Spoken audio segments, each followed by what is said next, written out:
ଆପଣଙ୍କର ବି କମ୍ ବୟସରେ ଚୁଟି ପାଚି ଯାଉଛି କି? ଆର ବହୁତ କାରଣ ଅଛି ଚୁଟି ପାଚିବାର।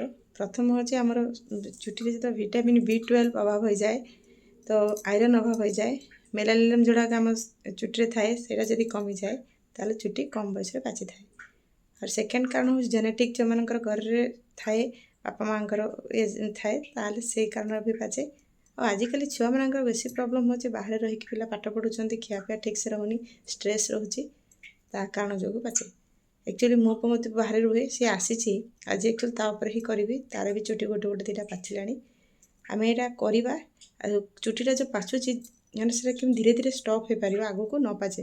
ଆଉ ଆଜିକାଲି ପିଲାମାନେ ବହୁତ ଗୁଡ଼ିଏ କେମିକାଲ୍ ବ୍ୟବହାର କରୁଛନ୍ତି, ଯାହାଦ୍ୱାରା ଚୁଟି ବହୁତ ପାଚୁଛି। ମାନେ ଅଳ୍ପ ଅଳ୍ପ ଯେଉଁ ଗୋଟେ ଦୁଇଟା ପାଚିଥାଏ, ଯେଉଁ କେମିକାଲ୍ ବ୍ୟବହାର କରୁଛନ୍ତି ତା ଦ୍ୱାରା ବେଶୀ ପରିମାଣ ଚୁଟି ପାଚିଯାଏ। ସେତେବେଳକୁ ଆମ ହାତରେ କିଛି ନଥାଏ, କଣ୍ଟ୍ରୋଲ୍ ରୁହେନି। କି ଆମେ ଷ୍ଟାର୍ଟିଂ ଯଦି ଆମେ କଣ୍ଟ୍ରୋଲ୍ କରିପାରିବା ତାହେଲେ ଦେନ୍ ଠିକ୍ ଏଜ୍ରେ, ଯେତେବେଳେ ବୟସ ହେଲେ କିଛି ନୁହଁ, ବୟସ ହେଲେ ଚୁଟି ପାଚିବାଟା ଗୋଟେ ନ୍ୟାଚୁରାଲ୍ ଜିନିଷ। କମ୍ ବୟସ ଚୁଟି ପାଚିବାଟା ବେଶୀ ଟେନସନ୍, ଖାସ୍ କରି ପ୍ୟାରେଣ୍ଟସ୍ମାନଙ୍କୁ ତ ବେଶୀ ଟେନସନ୍ ଥାଏ, ଛୁଆମାନଙ୍କର ବି ଟେନସନ୍ ଥାଏ। ଆକ୍ଚୁଆଲି କ'ଣ ଗୋଟେ କରିବା ଯେ ଆମେ ଘରୋଇ ଉପଚାର ତାର କିଛି କଣ୍ଟ୍ରୋଲ୍ ହୋଇପାରିବ। ଏଇଟା ମୁଁ ତ କହୁନି ଯେ ସାଙ୍ଗେ ସାଙ୍ଗେ କଣ୍ଟ୍ରୋଲ୍ ହେବ ସଡନ୍ଲି, ଆକୁ ଧୀରେ ଧୀରେ ଆପଣ ୱିକ୍ଲି ଥରେ କଲେ ବାର ବାର ଧୀରେ ଧୀରେ କଣ୍ଟ୍ରୋଲ୍ ହେବ, ଏତିକି ତ ମୁଁ ଗ୍ୟାରେଣ୍ଟେଡ଼୍ ଦେଇପାରିବି। ଆଉ ସାଙ୍ଗେ ସାଙ୍ଗେ କଣ୍ଟ୍ରୋଲ୍ ହେବନି, ଆପଣ 1 ୱିକ୍ରେ ସବୁବେଳେ କରନ୍ତୁ।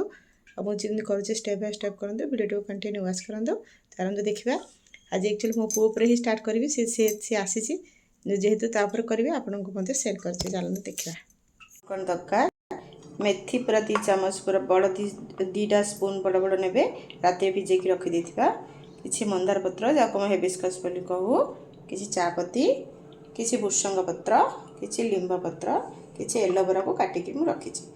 एतिक को पूरा नहीं टोटाली गोटे मिक्स करवा और स्मूथ पेस्ट गोटे ग्राइंडिंग जार रे ग्राइंड करवा।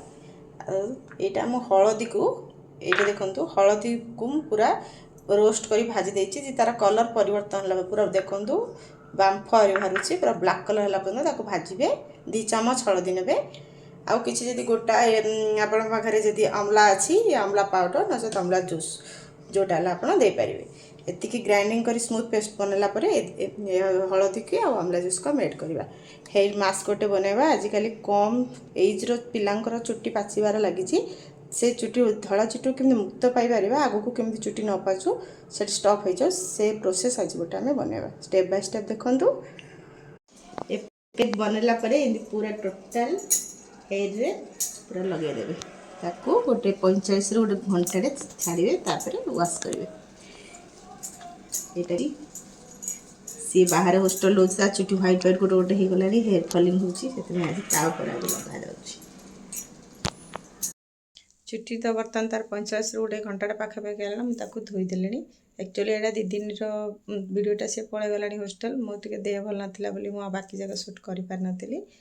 आप जो दिन यहाँ मास्कटा बनइबे ता गोटे दिन आगु तेल को गोटे मुंडे पूरा तेल लगे पूरा मसाज करदे। आप ऑलिव ऑयल हो कि सोर्स तेल हो, जेकोसी तेल आप चुट्टी सुट कर लगे पूरा राति सारा रखिए। आ जो मन ऑयल पसंद नहीं आ करिया आगु 2 घंटा आगु हेयर को मसाज करेंगे। मसाज कलापर शैम्पू करदे।